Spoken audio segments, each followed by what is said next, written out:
বাংলাদেশ সেনাবাহিনীর একজন প্রাক্তন সামরিক কর্মকর্তা শরীফুল হক ডালিম, যিনি মেজর ডালিম নামে বেশি পরিচিত, অভিযোগ ছিল ১৯৭৫ সালের ১৫ই আগস্ট বাংলাদেশের তৎকালীন রাষ্ট্রপতি শেখ মুজিবুর রহমানকে সপরিবারে হত্যার সাথে জড়িত ছিলেন তিনি।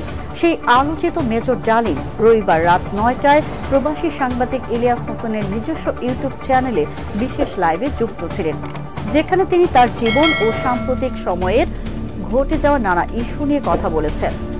সে সময় মুক্তিযুদ্ধে ৩০ লক্ষ মানুষ শহীদ হয়েছিল, অসংখ্য নারী সম্ভ্রম হারিয়েছিল।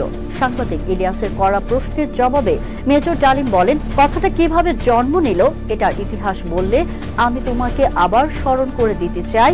মুজিব যখন সিরাজ ভাই আর রেজাউল করিম সাহেবকে আলাদা ডেকে নিয়ে জিজ্ঞেস করছে, সত্যি কি বাংলাদেশ স্বাধীন হয়েছে নাকি আমারে কোথাও নিয়ে মাইরা ফেলানোর বন্দোবস্ত করা হয়েছে, তখন সিরাজ ভাই উনাকে বললেন, মুজিব ভাই, বাংলাদেশ স্বাধীন হয়েছে, আপনি হইতেছেন প্রাইম মিনিস্টার অব বাংলাদেশ, কিন্তু আপনি ইন্ডিয়া হয়ে যাচ্ছেন কেন সেটা আমরা বলতে পারবো না, সেটা আপনার সিদ্ধান্ত।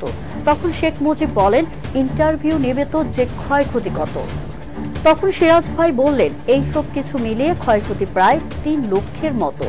পরে ৩ লক্ষকে যখন ইন্টারভিউ নিতে আসছিল, যখন মুজিবকে জিজ্ঞেস করছিল, what is that thinking of losses life during the freedom fighting, Sheikh Mujib বললেন 3 মিলিয়ন।